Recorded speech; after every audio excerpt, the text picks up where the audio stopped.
Welcome to the Distractaholics podcast. I'm Tyler. And I'm Morgan. And we are super excited. This is our first episode. Yay! We're also a little bit nervous. Just a little nervous, but we've got this. So welcome, and we are so glad that you are taking a chance to listen to us. We appreciate it, and we hope you will enjoy distracting yourself as we are trying to. And we're going to distract you today with The Truman Show. Yes. Released all the way back in 1998. I feel old. You're going to feel old in every movie we do. We are old. And it can be streamed on Hulu. Let me hit you with a quick plot summary. He's the star of the show, but he doesn't know it. Truman Burbank is a man whose life is a nonstop TV show. Truman doesn't realize that his quaint hometown is a giant studio set run by a visionary producer, director, and creator.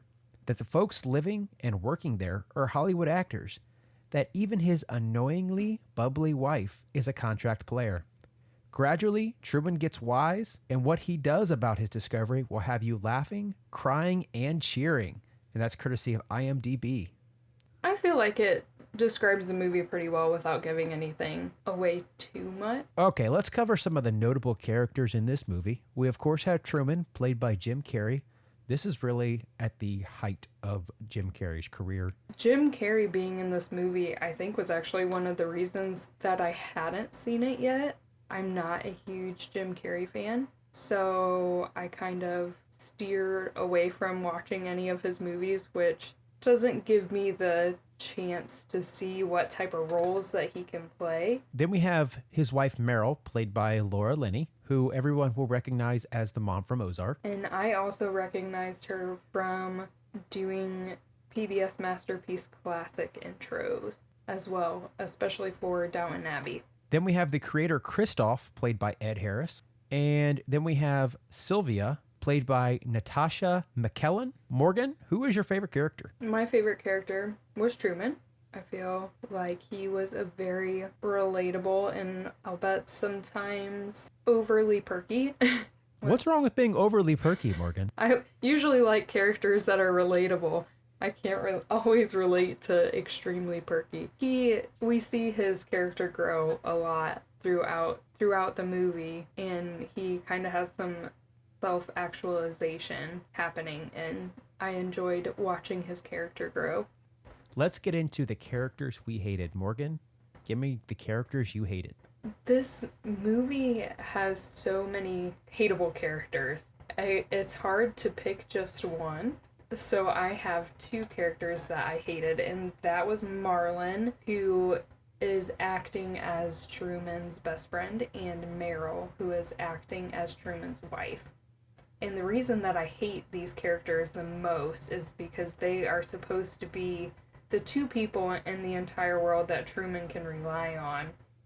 And he can't trust them. They're just more actors in this show of his life. And although during the interviews the wife says that her life is the Truman Show, everything on the Truman Show was her real life, that's not genuine, because she married Truman because her character was supposed to marry him on the Truman Show. And whether she did love him or not, she's still not 100% genuine, and I hate that in these two characters.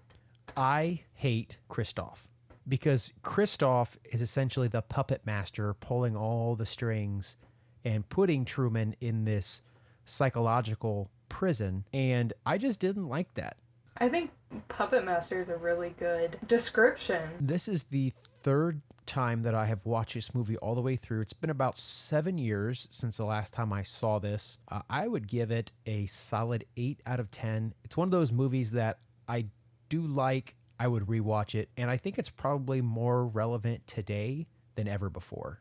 What'd you think? Well, and listeners, you're going to find out throughout this podcast that Tyler and I's rating criteria is severely different. If anyone would like to develop a rubric of criteria that we should use to rate each movie, feel free to do that and send it to us.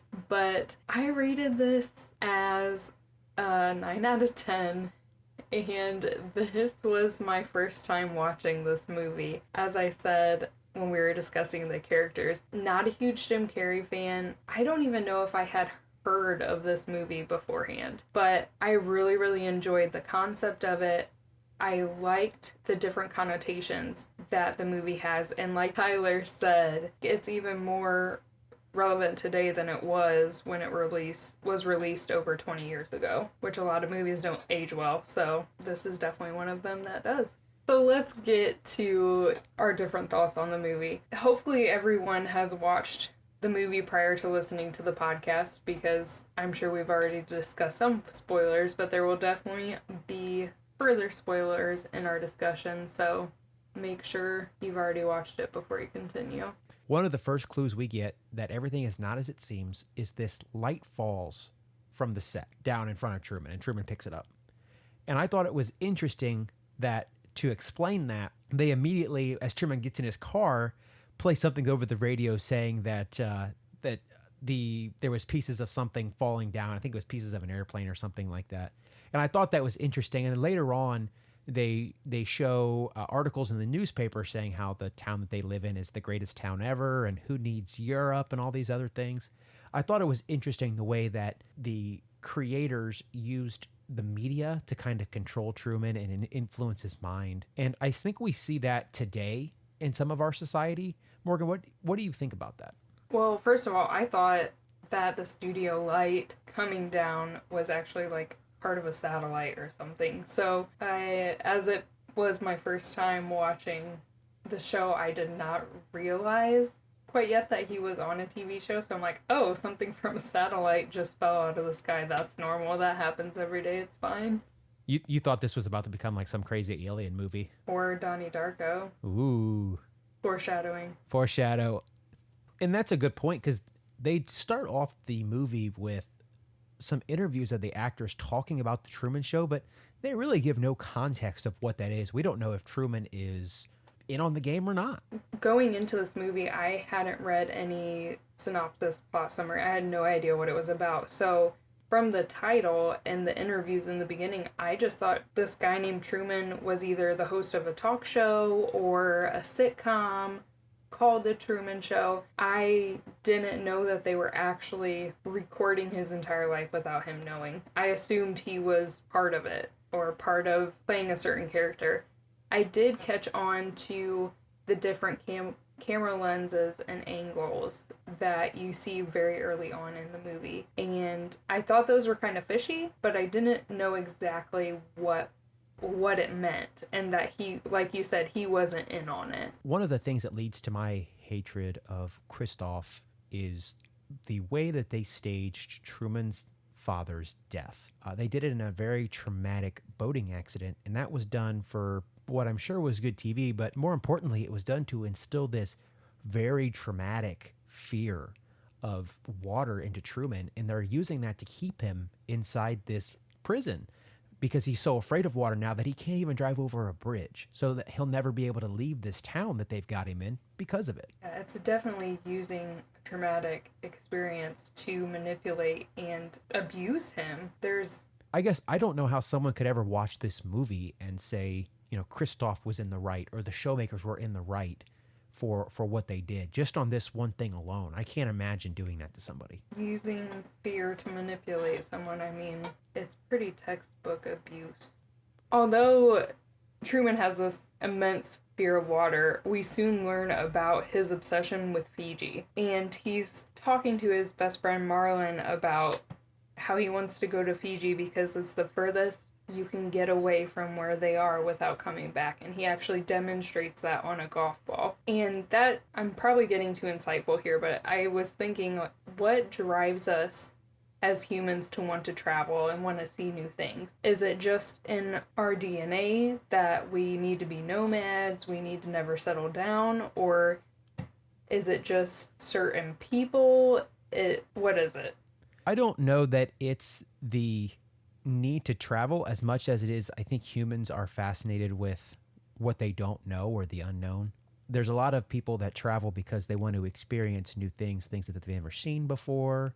So I think that's what a lot of people do, and it's definitely per person because there are a lot of people that really aren't interested. They just want to kind of live in their own bubble, and that's how they live their life. As I'm watching this show, I'm trying to figure out who the Truman Show is actually for, because no one's life is that interesting 24/7. You know, there's going to be lows. I mean, if somebody wants to sit around and watch me in my underwear write notes for our podcast, I mean, sure, that's great. You could subscribe to my OnlyFans, but it's just really not that interesting. So who is this show for? I feel like the show's for everyone. Even if there aren't 24 hours a day of interesting content, people still want the insight in Truman's character. They want to know what he's doing. And although some of his moves and decisions are already laid out in front of him, I think people like the comfort of knowing that nothing overly exciting happens to Truman. Although he lives a mundane, normal, everyday life, I think people like to see the normalcy. It kind of makes him feel like a relatable character to them, is what you're saying. Yeah. I guess that makes some sense. And just from what we see of his life, it seems like nothing too dramatic ever actually happens. I mean, his encounter with Sylvia is the most dramatic thing that we see in the show of his life. That leads into how Sylvia's introduced. So Truman ditches his future wife and his best friend to hang out at the library where he meets Sylvia. And then they head off to the beach to spend time together. And while they're at the beach, because Sylvia isn't supposed to be talking with Truman, all of a sudden we see this car come up to grab Sylvia. And Sylvia is promptly drug away. But as she's being drug away, she's yelling at Truman, trying to explain to him that he's on a TV show and that all this is fake and all of it's for him. But I was confused, Morgan, why she didn't immediately start telling him this stuff and just lay it all out. She gave him like pieces that he was trying to put together, but he never, she just could have said what was going on. What did you make of that scene? Do you think if she would have actually flat out said it, he would have believed it though? Ooh, probably not. Because the way the gentleman who comes and gets her, he talks about how she's sick and doesn't know what she's saying, doesn't know what she's doing. They've tried to get her under control. And so maybe if she would have out and out just said, hey, you're on a TV show, it would not have exactly planted the seeds in his mind by giving him a concrete answer. I guess that's fair. And where does he say that they're going to? Fiji. Which explains Truman's fascination with Fiji. There's a scene in this movie that's always made me feel a little weird. And that's where Truman has been ripping out pieces of magazines to try to piece together Sylvia's face. There's only one scene in this movie that makes you feel a little weird. There are a couple that made me feel a little weird. Yeah, that's all right. The rest of them are just, they just go with the movie. But this made me feel really weird because really it's a form of emotional cheating on his wife. Even though his wife was picked for him, and put in his path, it made me feel weird. Yeah. You and I, our listeners are not aware, but you and I have had conversations about how cheating in any sort of film or music, books, cheating of any sort really puts me on edge. I don't know. I have issues with it. Any sort of cheating just makes me hate a person, be completely unforgiving of a person. And I don't feel this way about Truman, which is really surprising and was a great shocker to me. I agree with you. I think that the whole scene wasn't actually needed in the movie at all. When he started ripping out the pictures from the magazine, I had no idea where this was going, and I was very uncomfortable that he was going to become like some serial killer or rapist. I was really worried where they were going with him tearing out all these pictures, developing the perfect woman, until I understood that he was trying to visualize Sylvia in his mind. All of these actors that are on this big set, what do they do all day? Do they just wait for Truman to kind of come into their acting zone? Or do they run a certain like regimen? Do they have jobs? Like, they had to restock all the vending machines, sweep up the shop? What do they do? That's a really good question. because, I mean, I think they're all just extras. So we know that the bus driver can't actually drive the bus, and they also try to use him as a ferry driver as well, but he can't drive these vehicles. So I think they're just there as extras, which makes me wonder, do they actually sleep on the set and pretend they're in their homes, or do they go home and live a normal life and then come back to work each day? What it's a very good question. I don't know what the answer is though. The Truman Show is on a 24/7 stream. There's never any time for advertisements, commercials, or anything like that. Christoph talks about this when he's being interviewed on one of the talk shows about the Truman Show. And he says instead of doing commercials, they do product placement. And we see this several times throughout the movie when he's drinking the chocolate milk, when the wife is talking about how they need a new lawnmower. There are several different situations in which we actually see this. And to me, this is so relevant for everyday life, especially presently. Do people understand how much this happens in our lives? I know for me, if I'm watching something and the characters are drinking coffee or drinking tea or wine or beer or anything, all of a sudden I'm like, I've got to have that right now. I need that. Is that just me that happens to, or is that how we're wired? So it's funny you mentioned that, because in my notes, I definitely put, when you see someone eating pizza, does it not make you want pizza? Because every single time I think, man, I need that pizza. Yes, I think that a lot of people do. That interview scene with Christoph and Sylvia is so heavy, with both sides arguing their points. You know, Christoph keeps saying Truman is free to leave, but every time he's ever tried to leave, Christoph has made it impossible for him. He's drug him right back. I guess, as I said earlier, I don't see Christoph's side of the argument at all. And as we discussed earlier, how do you escape an island when you have a phobia of water? Right. So I don't understand how he could sit there and say, well, he's free to leave anytime. So when Christoph is trying to make his argument to Sylvia about how he can leave anytime, but this is Truman's reality. He says, we accept the reality of the world in which we are presented.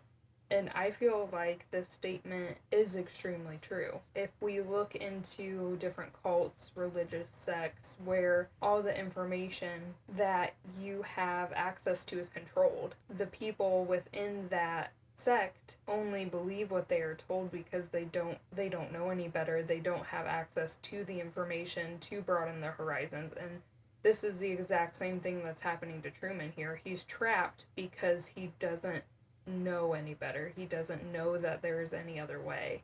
Truman's escape attempt is really inspiring. As he's trying to get out on this boat, Christoph spins up this huge storm, and as Truman's getting knocked around, he yells back, "You're going to have to kill me." I think that's pretty awesome. Truman was willing to die to actually know the truth about what was going on. I just think that's so courageous. For a minute there, I actually thought that Christoph was going to kill him. And with that happening, I'm like, well, is he going to just kill off Truman and all these fans are going to go insane and come after him and raid the studio? What's going to happen? So after that moment where he almost drowns and then Christoph says, shut it off, I'm done, we're done, whatever, and Truman crashes into the end of the set, where is this supposed to go? I don't know.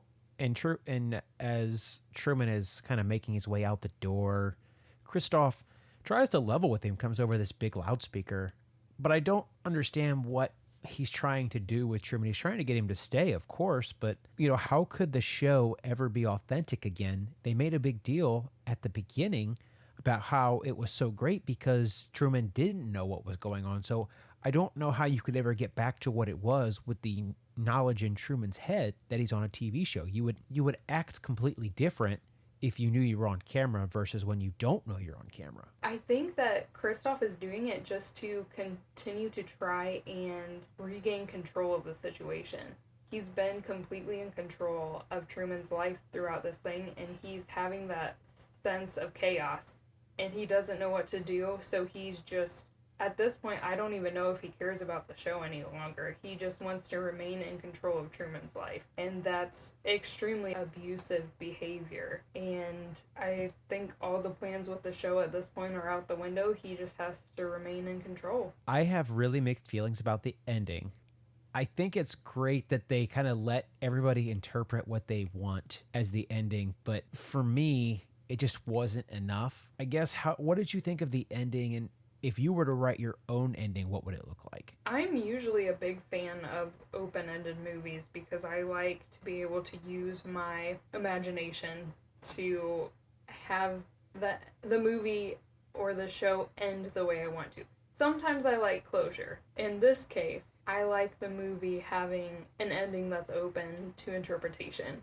So my ending isn't the cookie cutter ending, and this is how I visualize it. So we're left off with Sylvia running down the stairs and Truman is exiting the studio. And what I'm envisioning is that there's this very romantic moment where they're running to each other to finally embrace and reconcile and on that verge of happily ever after. But wait, cameras are still rolling. And just when they are about to embrace, Truman is murdered by hitmen who have been waiting there to take him out and give the show a big and dramatic finish. Because they don't need him anymore, and he may not survive the real world. The end. I'm gonna make it big in Hollywood, people. Alright, Tyler, give me your picture perfect happily ever after. So, here's how it actually ends. Sylvia makes her way to the studio. Truman walks out. There's all these paparazzi around. They see each other. Their hearts race.